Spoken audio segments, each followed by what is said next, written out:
Welcome. This is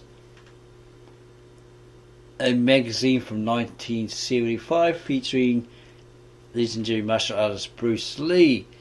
It's a kids magazine, but it has this article of Bruce Lee within it.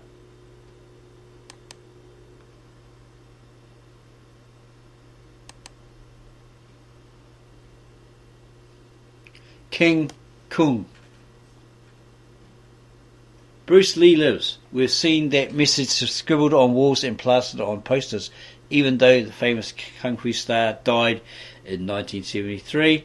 It's plain to see that in the hearts of his fans, Bruce Lee will never die. Somewhere between Enter the Dragon and Fist of Fury, Bruce stopped being just a person and became a superhero. On the screen, he was a one-man Kung Fu brigade, totaling the bad guys with hammering hands and slashing feet. To hear some people talk, you'd think Bruce came to Earth from another planet, but the facts are not quite as thrilling. Bruce was born in San Francisco, California. His parents were from Hong Kong. They happened to be in California because Bruce's father was performing in a Chinese opera company there. When Bruce was still a baby, the Lees went back to Hong Kong, and that's where Bruce grew up. He was a tough kid, so his father turned him onto Kung Fu. Here's the way Bruce remembered it. When he was 12, his father taught him the basics of Kung Fu. Then he sent him to study with Ip Man, a famous Hong Kong teacher of the Wing Chun Chuen Kun style of Kung Fu. From this style, he worked up his own technique, which he called Jeet Kune Do. It means intercepting fist way. In Jeet Kune Do, the feet become the chief weapon, and when he kicks, he really kicks. When he kicked, he really kicked. Bruce wasn't kidding. Once while doing a Kung Fu exhibition on TV, he sidekicked 5 boards that were in the air. He broke 4 of them with his feet. At 13, Bruce was so hooked on Kung Fu that he gave school the hooky treatment once too often. He wagged school. He got expelled and his father got mad. He said, "You're impossible. I'm going to send you to America where all the kids are impossible." So he packed Bruce off to Seattle, Washington. For a while, Bruce used his head instead of his feet. He went to the University of Washington and got good grades. He got a master's degree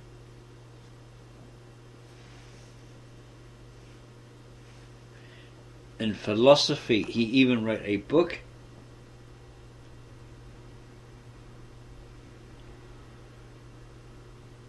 about Oriental philosophy.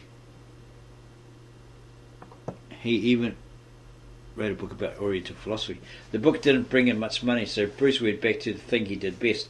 He opened up 3 Kung Fu schools, 1 in Seattle and 2 in California. He didn't want to teach people to hurt each other, he said. He wanted to show them that Oriental martial arts, like karate and Kung Fu, can lead to self-knowledge. You don't learn a thing punching and kicking the stuffing out of some other guy. The discipline of karate and Kung Fu should help you knock the stuffing out of your own fears and hang-ups. It should give you the confidence of knowing you're so tough that you don't have to act tough. Remember that TV demonstration of Kung Fu that this magazine told you about? That's where Bruce caught the eye of a TV producer and got a role of Kato in the TV series Green Hornet. That made him the first to show real Oriental combat arts to the general public. He showed them the real deal, the real thing. Before long, people were calling Bruce the fastest fist in the West. He was also the fastest foot. Try catching an early glimpse of his style when a James Garner movie called Marlowe turns up on TV. In it, Bruce totals Marlowe's office. Zap, chop, wham. Using just fists and feet, he splits a desk in 2, knocks doors off their hinges and brings down the ceiling. Where does the fastest fist in the West go? If he wants to become the fastest fist in the East, to Hong Kong, home of the Chinese martial arts flicks, or those Chinese martial arts flicks. Bruce's first Kung Fu movie was Fist of Fury. In it, he played a simple country boy who comes to a big city. That might be a big boss. Bruce remembered later, there he got a job working in a factory, but the factory owner turned out to be a dope dealer, and his henchmen murdered all of his cousins and kidnapped his girl. So he had to beat up all the bad guys and save her. All the plots of Bruce's movies were like that. Only the titles were different. Enter the Dragon, Revenge of the Dragon, and the Chinese Connection. and in America they were changed to like the Chinese connection to the Fist of Fury, the Big Boss of the Fist of Fury, etc.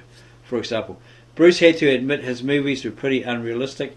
There was a lot of overacting and jumping around, but they weren't meant to be taken seriously. They were action comics on film. He supplied the action. Bruce's brand of action, feet slashing like sabres, hands chopping like machetes, made him a star. But not for long. In 1973 he complained of a headache, went to bed and died. By now everybody knows Bruce Lee is dead, but the strange thing is not everyone believes it.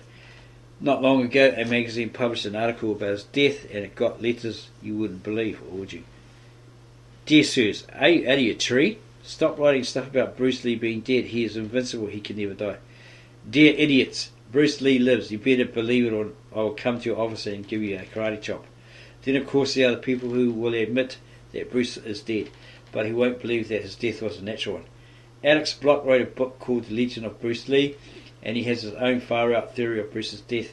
Block claimed Bruce may have been killed by kung fu masters who thought Bruce was revealing too many of their secrets.